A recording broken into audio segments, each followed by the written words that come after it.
Assalamualaikum warahmatullahi wabarakatuh. Kepada yang terhormat, Bapak Taufik Al-Farizi, MPhis sebagai dosen penguji 1, dan Bapak Reza Rubani Amalullah, SPD MPD sebagai dosen penguji 2. Di sini, perkenalkan nama saya, Windy Anggraini, dengan NIM 1121016300000041. Di sini saya akan mempresentasikan hasil penelitian saya yang berjudul Peningkatan Kemampuan Berpikir Kritis Peserta Didik pada Materi Energi Terbarukan melalui PJBL STEM dengan desain tinggi yang dipublikasikan pada Jurnal Pendidikan Matematika dan Sains Universitas Negeri Yogyakarta terindeks Sinta 3.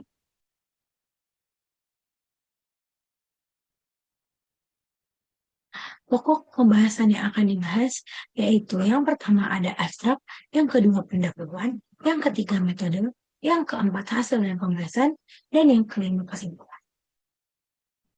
Masuk ke pokok pembahasan pertama yaitu abstrak. Abstrak pada penelitian saya yang berisi kemampuan berpikir kritis di Indonesia, khususnya dalam pembelajaran fisika, masih tergolong rendah. Salah satu alternatif yang dinilai efektif untuk mengatasi permasalahan ini adalah model PJBL STEM dengan desain tinggi. Penelitian ini bertujuan untuk melihat pengaruh model pembelajaran Project Based Learning dengan STEM yang dipadukan dengan desain thinking terhadap kemampuan berpikir kritis peserta didik pada materi energi terbarukan.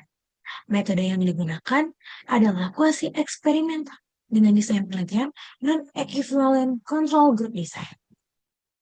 Sampel terdiri dari 69 peserta didik kelas 10 dari salah satu SMA swasta di Tangerang Selatan yang dipilih secara teknik purposive sampling. Hasil post-test menunjukkan bahwa nilai rata-rata kelompok eksperimen sebesar 59,98 lebih tinggi dibandingkan kelompok kontrol yang bernilai 59,56 dengan nilai signifikan 0,03 dengan efek size sedang yang bernilai 0,5 dan skor endgain dengan kategori sedang yang bernilai 0,49. Meski terlihat adanya peningkatan, kemampuan berpikir kritis peserta didik secara umum masih tergolong rendah. Temuan ini menunjukkan bahwa penerapan design thinking dalam PJBL STEM dapat membantu meningkatkan kemampuan berpikir kritis peserta didik, terutama pada materi energi terbarukan. Selanjutnya, pokok pembahasan kedua yaitu pendahuluan. Pendahuluan pada penelitian ini berdasarkan jurnal dan sumber penelitian lainnya yang berisi kemajuan ilmu pengetahuan dan teknologi menuntut peserta didik memiliki kemampuan berpikir kritis untuk menghadapi masalah nyata. Kemampuan berpikir kritis siswa masih tergolong rendah, terutama pada mata pelajaran fisika. Banyak siswa yang mengalami kesulitan memahami konsep energi terbarukan karena pembelajarannya masih berfokus pada guru dan teori saja, serta belum memanfaatkan model pembelajaran PJBL STEM dengan desain tinggi. Pembelajaran fisika sering bersifat monoton, sehingga siswa kurang terlibat aktif dalam menganalisis dan memecahkan masalah. Materi energi terbarukan dianggap sulit dipahami karena jarang dikaitkan dengan penerapan langsung di kehidupan sehari-hari. Gap pada penelitian saya yang pertama, yaitu penelitian Wulandari et al. Tahun 2023. Penelitian ini menunjukkan bahwa model PJBL berbasis STEM dengan desain thinking berpengaruh signifikan terhadap keterampilan berpikir kritis siswa dengan menggunakan metode quasi experimental research dengan desain proses only control group. Selanjutnya, ada penelitian dari Riti et al. Tahun 2021 yang menunjukkan bahwa model pembelajaran berbasis proyek dengan metode design thinking terbukti efektif dalam meningkatkan keterampilan berpikir kritis siswa pada mata pelajaran kimia. Model ini mencakup 6 tahap. Selanjutnya, ada penelitian dari Jia et al. Dengan tahun 2023. Penelitian ini menunjukkan bahwa desain thinking dengan PJBL dengan project based learning terbukti membantu siswa mengembangkan keterampilan berpikir kritis di luar kelas tradisional. Selain itu, desain thinking project based learning berpotensi mengubah paradigma pelatihan guru dengan memperdayakan mereka melalui pengalaman langsung dan perangkat undangan. Yang berbeda dari penelitian saya, pada penelitian Wulandari et al. Tahun 2003, penelitian tersebut menggunakan desain process only control group, sedangkan pada penelitian saya menggunakan desain equivalent control group design yang berisi pretest dan post-test. Sedangkan pada penelitian Reed et al. 2021 yang berbeda dengan penelitian saya, kalau penelitian Reed et al. Menggunakan topik pada mata pelajaran kimia, sedangkan tidak menggabungkan dengan pendekatan STEM. Sedangkan pada penelitian saya menggunakan mata pelajaran dengan topik mata pelajaran fisika dengan topik energi terbarukan dan menggabungkan dengan pendekatan STEM. Sedangkan pada penelitian Zia et al. Tahun 2003, ada penelitian saya yang berbeda dengan penelitian Zia et al. Yaitu berbeda dari model pembelajaran. Untuk penelitian Zia et al. Tidak menggunakan pendekatan STEM dan tidak memasukkan topik materi pembelajaran. Sedangkan pada penelitian saya menggunakan pendekatan STEM dan menggunakan topik pembelajaran fisika. Selanjutnya adalah urgensi dari penelitian saya, yaitu penerapan model pembelajaran inovatif yang dapat mendorong peserta didik berpikir kritis dalam menyelesaikan permasalahan nyata. Untuk novelty pada penelitian saya, yaitu berbeda dengan penelitian-penelitian sebelumnya yang hanya menerapkan PJBL atau STEM secara terpisah.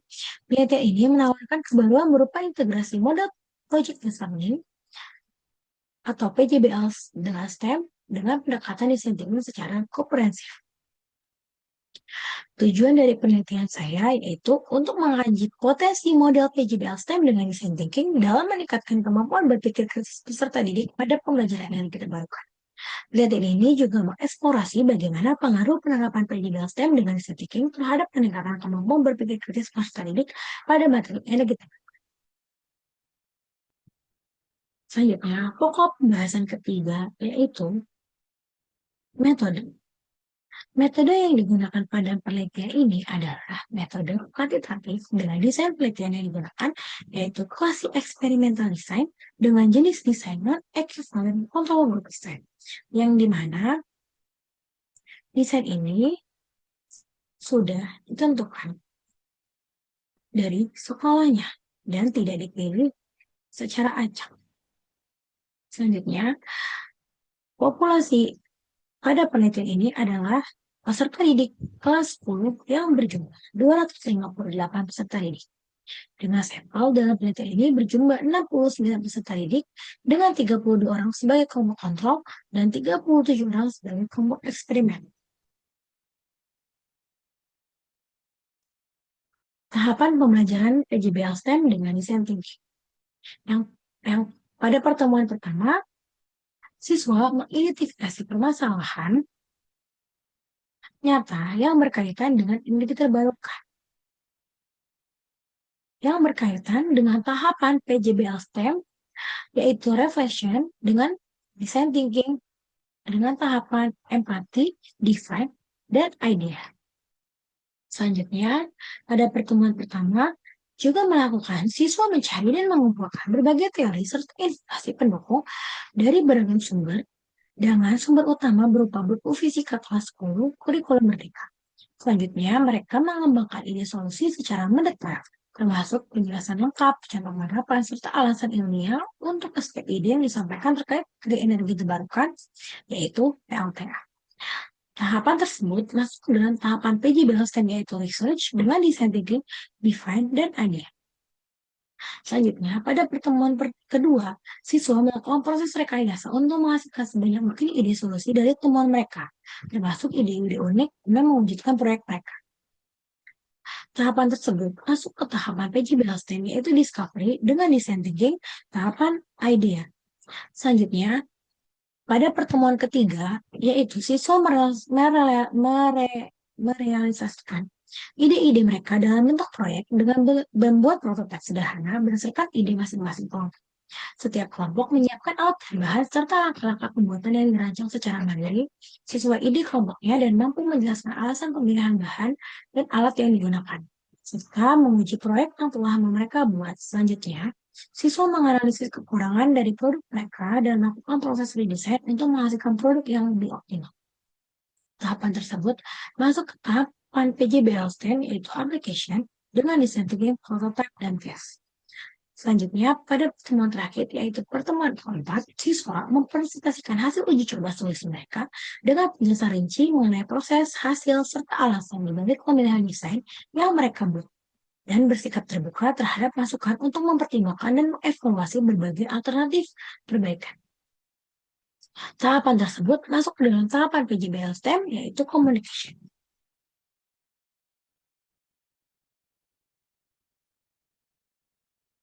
Selanjutnya, yaitu teknik pengumpulan data terdiri atas dua tahap tes, yaitu tes awal pretest dan tes akhir post-test. Terdapat 9 soal instrumen tes dalam bentuk esai. Berikut adalah hasil uji validitas. 9 dari 10 soal esai yang dibuat menyatakan bahwa 9 dari 10 soal yang dibuat dinyatakan valid dan satu soal tidak valid. Selanjutnya adalah teknik analisis data. Analisis data yang digunakan pada penelitian ini yang pertama ada uji normalitas, uji homogenitas, uji hipotesis, uji endgame, dan uji efek size. Selanjutnya, pembahasan yang akan dibahas yaitu hasil dan pembahasan. Yang pertama adalah hasil pada diagram tersebut menggambarkan hasil rata-rata skor pretest, menunjukkan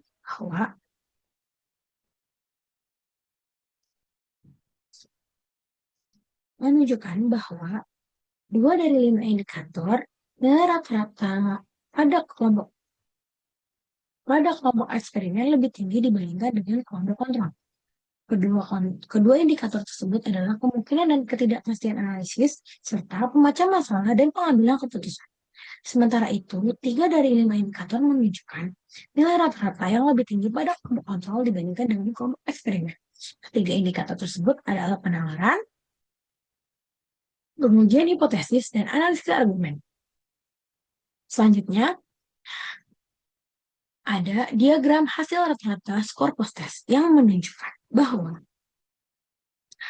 4 dari 5 indikator berpikir kritis pada kelompok eksperimen termasuk ke dalam kategori meningkat. Yang dimana keempat indikator tersebut adalah pengujian hipotesis, analisis argumen, kemungkinan ketidakpastian analisis, serta pemecahan masalah dan pengambilan keputusan. Sedangkan 1 dari 5 indikator menunjukkan bahwa kelas kontrol lebih tinggi dibandingkan kelas eksperimen. Indikator tersebut adalah indikator penalaran. Selanjutnya adalah hasil uji normalitas. Lihat bahwa hasil selanjutnya adalah hasil uji normalitas. Hasil uji normalitas di sini terlihat bahwa nilai pretest eksperimen menunjukkan 0,031, untuk pretest kelas kontrol menunjukkan nilai 0,028, yang berarti nilai signifikan tersebut kurang dari 0,05, yang dimana tidak berdistribusi normal. Sedangkan proses eksperimen dan kontrol dengan nilai eksperimen 0,783 dan kontrol 0,150, di mana nilai signifikan lebih besar dari 0,05, yang berarti data berdistribusi normal. Sedangkan untuk hasil uji homogenitas dengan nilai rata-rata 0,880, yang dimana lebih besar dari 0,05 menunjukkan bahwa data post-test dan pretest antara kelompok eksperimen dan kontrol bersifat homogen. Untuk hasil uji hipotesis yang digunakan pada kelompok eksperimen dan kontrol pada nilai post-test, yaitu dengan menggunakan statistik parametrik, yaitu uji independen sample test. Sedangkan untuk pretest kelas kontrol dan eksperimen menggunakan statistik non-parametrik, yaitu uji Mann-Whitney. Hasil analisis pretest menunjukkan nilai signifikan sebesar 0,42 yang dimana lebih besar dari 0,5 berarti tidak dapat perbedaan signifikan antara skor rata-rata kelompok kontrol dan eksperimen sebelum perlakuan. Sebaliknya, pada hasil pretest menunjukkan nilai signifikan sebesar 0,00 yang dimana kurang dari 0,05 mengindikasikan adanya perbedaan yang signifikan antara kedua kelompok setelah perlakuan. Dengan demikian, dapat disimpulkan bahwa perlakuan yang diberikan kepada kelompok eksperimen berpengaruh terhadap kemampuan berpikir kritis serta didik. Selanjutnya, ada diagram hasil uji NGen, yang dimana di sini terlihat bahwa nilai NGen pada kelompok eksperimen lebih tinggi dibandingkan dengan kelas kontrol, yang dimana kelas eksperimen menunjukkan nilai sebesar 0,49 pada kategori sedang, sedangkan kelompok kontrol dengan nilai 0,30 dengan kategori rendah. Selanjutnya di sini juga saya menganalisis jawaban peserta didik pada setiap indikator meningkat. Yang pertama adalah analisis jawaban peserta didik pada pengujian hipotesis. Pada analisis jawaban peserta didik indikator pengujian hipotesis menunjukkan bahwa kelas eksperimen lebih mampu mengaitkan data secara logis dan menarik kesimpulan yang tepat, sedangkan kelompok kontrol cenderung hanya membaca data tanpa adanya analisis mendalam. Selanjutnya yang kedua, ada analisis jawaban peserta didik pada indikator analisis argumen. Pada analisis argumen, pada kelas eksperimen menunjukkan bahwa kelas eksperimen lebih mampu menemukan ide-ide pokok, menarik kesimpulan berdasarkan data, serta memberikan alasan logis dan menyadari kekurangan argumen tersebut. Sedangkan pada kelas kontrol, cenderung hanya menyebutkan tidak mampu menilai kebenaran atau kelengkapan argumen tersebut. Selanjutnya, yaitu pada indikator kemungkinan dan ketidakpastian analisis, yang dimana pada kelas eksperimen mampu membuat prediksi dan keputusan berdasarkan data. Sedangkan untuk kelas kontrol cenderung hanya memberikan jawaban umum atau mempertimbangkan kemungkinan yang ada. Selanjutnya, yang terakhir adalah analisis jawaban peserta didik pada indikator pemecahan masalah dan pengambilan keputusan. Pada kelas eksperimen, lebih mampu mengevaluasi pilihan secara logis dengan mempertimbangkan efisiensi dan hasil energi, sementara pada kelompok kontrol cenderung memilih tanpa penjelasan yang jelas dan menunjukkan proses analisis yang minim.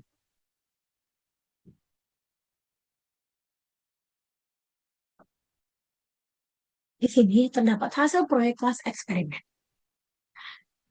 Yang terakhir adalah teknik analisis uji efek size menggunakan Cohen's d. Hasilnya yaitu kelompok eksperimen memperoleh nilai sebesar 0,5 yang termasuk dalam kategori sedang.